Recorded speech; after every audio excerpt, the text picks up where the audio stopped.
एक साथ में है, कई देवता याद आते हैं। कोई बात तो नहीं। एक के प्रति मन स्थिर कैसे करें? हाँ, पहली बात तो ये समझना है कि हमारा मलिन मन संसार का चिंतन छोड़कर कम से कम भागवतिक तो करने लगा ना। वो हनुमान जी का करे, राम जी का करे, श्याम जी का करे, शिव जी का करे, देवी जी का करे, गणेश जी का करे, सत हैं, सब भगवत स्वरूप हैं। गंदा चिंतन छोड़कर कम से कम अच्छा चिंतन तो बनने लगा। अब ये अच्छा चिंतन अपने आप आगे ठीक हो जाएगा, चलने दो। ऐसा सबके जीवन में होता है, ऐसा सबके जीवन में। तुम्हें कुछ नहीं करना, बस सत चिंतन करते रहो। जब मन आवे तब राम जी का भजन करो, जब मन आवे तब श्याम जी का भजन करो, जब मन आवे बर इधर का दैवी संपदा का। तो सत चिंतन के प्रभाव से जब असत चिंतन हटेगा तब आसक्ति होने लगेगी, और आसक्ति कईयों से नहीं होती। फिर एक कोई ऐसा उभरेगा उनमें से जिसमें आपका मन चपक जाएगा कि अब तो गणेश जी के सिवा हमारा कोई नहीं, अब तो शिव जी के सिवा हमारा कोई नहीं, अब तो राम जी को हम छोड़ नहीं सकते चाहे प्राण निकल जाए, अब तो कृष्ण जी को हमने, वो आएगा आगे चलकर। अभी चलते रहो, जैसे चल रहा है ऐसे ही चलाते रहो। क्योंकि अगर युद्ध करना शुरू किया तो अभी विजय तो मिली नहीं उससे, वो ये भी छोड़ देगा और पीछे पीछे हट जाएगा। उसको बहुत प्यार से लगाना जाता है। देखो, नाम जप की हम आपको पद्धति बताते हैं। जैसे हमें एक आदेश मिला कि आप ये नाम जप करो, अब मन उसमें लगता नहीं, मन की चाल है। अब मन कह रहा हम राधा बोलेंगे, हम कृष्ण बोलेंगे, हम राम बोलेंगे, हरि बोलेंगे, तो बोलो राधा कृष्ण हरि राम, राधा कृष्ण हरि राम। अब वो राजी हो गया ना, अब उसको जपो। अब आप एक दिन देख लेना वो राधा ही राधा में डूब जाएगा। उस समय उसको काटना नहीं चाहिए कि नहीं, उन्होंने तो कहा राधा बोलो, हम हरि जप नहीं। बात समझो, इस समय हमारी सबसे पहली शर्त है मन को संसार के चिंतन से हटा के प्रभु में लगाना।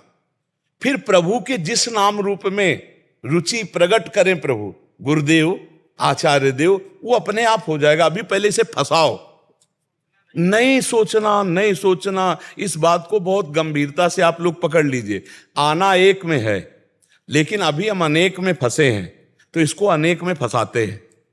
असत अनेक से हटाकर सत अनेक में फंसाते हैं। वो अनेक में भी एक ही है। इसको विविध नामों का, ये चूंकि एक में लगना नहीं चाहता तो इसको विविध नामों में फंसाते हैं। कभी स्तोत्र पढ़ रहे हैं, कभी ये नाम जप कर रहे हैं, कभी वो नाम जप कर रहे हैं। तो धीरे धीरे पवित्र तो पहले हो, और जहां पवित्र हो तो फिर एक जगह लग जाएगा। और जैसा आप बोलते हैं गुरु जी एकांतिक में, ये बहुत दुष्ट स्वभाव का है। कभी कभी तो इतना प्रसन्न हो जाएगा कि ऐसा लगेगा कि पूरे सुबह से लेकर शाम तक भगवान नाम जप ही करते रहो। बिल्कुल। और कभी कभी थोड़ी सी प्रतिकूल परिस्थिति आ जाएगी, थोड़ी सी, तो हृदय अंदर से एकदम जलन उठेगी।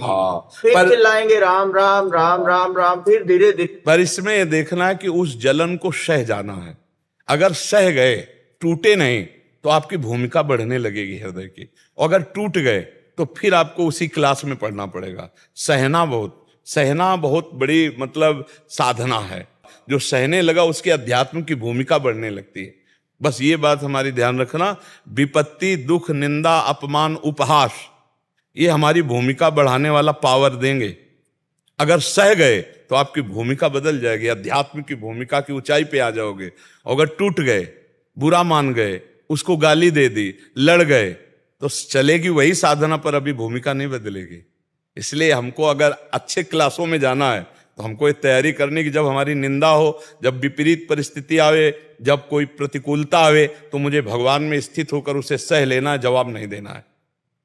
तो वो आगे आपकी भूमिका बदल देगा। बस ये बात समझना है। इसीलिए बड़े बड़े समर्थ संत होते हुए भी अपमान, निंदा, मारपीट भी सह गए, कभी हाथ नहीं उठाया, क्योंकि अध्यात्म की ऊंचाई पे चढ़ना है, ये शर्त है। यही नहीं हो पा रहा है अभी। नाम जब करते रहो, जब लोभ बढ़ जाएगा ना, तब फिर बात बन जाएगी। जैसे कि ये सब लोग आपको गाली देंगे, अपमानित करेंगे, विपत्ति आएगी, तुमको परम पद प्राप्त करना है और चुपचाप सर झुका के निकल जाना है, किसी से लड़ना नहीं, किसी से झगड़ना। तो जब परम पद का लोभ हो जाएगा, भगवान के दर्शन का, भगवत प्राप्ति का, तो आप सह जाएंगे। अगर मैं बोला तो फिर मेरी स्थिति नहीं बदलेगी, मुझे स्थिति बदलना है, मुझे काम, क्रोध, लोभ, मद, मोह से ऊपर उठना है, तो मुझे सहना पड़ेगा। इसलिए सहना है, राधा राधा राधा राधा, फिर सह जाएंगे। अभी लोभ नहीं जगा है, भगवत प्राप्ति का लोभ नहीं जगा, अभी दिव्य आनंद की प्राप्ति का लोभ नहीं जगा, इसलिए हम ये बुरा मानते सह नहीं पाते हैं। हाँ, तो इसलिए हमें सहना पड़े। बस परमार्थ में तो यही, जहां आया हम देख लेंगे, तो तुम जो देखने निकले थे वो तो नहीं देख पाओगे और गिर जाओगे मार्ग से। और प्रश्न ऐसा आता है परमार्थ का कि प्रश्न बन के नहीं आता, वो ऐसी घटना बन के आता है कि हम ये समझे नहीं पाते कि हमारे सामने प्रश्न आया है।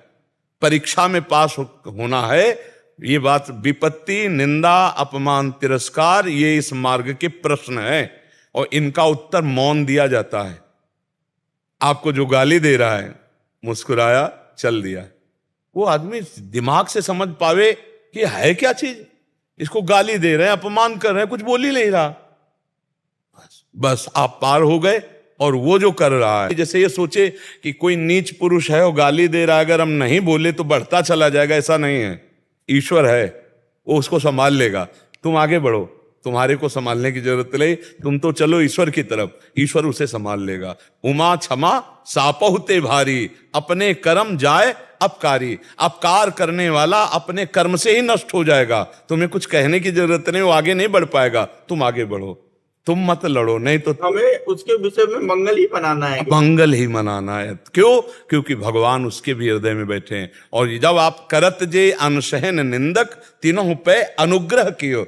जो अनसहन आपसे ईर्ष्या करते, जो आपकी निंदा करते, आप उनका जब भला मनाओगे तो आपकी भूमिका बदल जाएगी अध्यात्म की, और उसकी भूमिका बदल जाएगी अलग। और ये बुद्धि पवित्र होने से ही होगी, पवित्र बुद्धि हो। अच्छा, अब जैसे आपने सुन रखा तो आपके दिमाग रूपी पॉकेट में ये बात तो आ गई है ना, तो कहीं ना कहीं स्फुरित होगी। जब आपको कोई गाली देगा तो आएगा, बाबा कह रहे थे सहना है, बहुत कठिन है सहना, पर सहना है, तो एक दिमाग में तो पहुंच गई ये बात सत्संग की, ये आपको कहीं ना कहीं सपोर्ट करेगी। एक बार हारोगे, दो बार हारोगे, तीसरी बार आप जीत ही जाओगे, क्योंकि आप नाम जप कर रहे हो, आप सत्संग कर रहे हो, आप सद आश्रय लिए हुए हैं, तो असत पर निश्चय विजय प्राप्त हो जाएगी। आपसे भगवान नाम जप की महिमा सुनकर पिछले 1 वर्ष से प्रभु श्री राम जी के नाम का अधिक से अधिक जप करने का प्रयत्न कर रहा हूं। महाराज जी, मेरा प्रश्न है कि गुरुदेव भगवान की नाम जप में निरंतरता एवं प्रभु के नाम में प्रियता क्यों नहीं हो रही? कृपया उचित मार्गदर्शन करें। देखो, प्रभु के नाम में प्रियता इसलिए नहीं हो रही कि भोगों में कहीं ना कहीं हमारी सुख बुद्धि बराबर बनी रही पीछे से। अब भी अंदर से देखो, सुन सुना के हमें लगता है कि भगवान के नाम से हमारा कल्याण हो जाएगा, हमारी कामनाओं की पूर्ति होगी, लेकिन नाम का कोई स्वाद नहीं है, नाम का कोई आनंद भी नहीं है, और भोगों का आनंद मन अनुभव कर चुका है। उसके लिए किसी के प्रमाण की जरूरत नहीं। हमारे शास्त्र कह रहे हैं कि भोगों में दुख है, पर मन अनुभव कर रहा है सुख, इसलिए वो भोगों का चिंतन तो स्वाभाविक कर रहा है, और भगवान का चिंतन जबरदस्ती कराना पड़ता है। अगर भगवान का चिंतन जबरदस्ती ना कराओ, छोड़ दो, तो भोगों का ही चिंतन करेगा।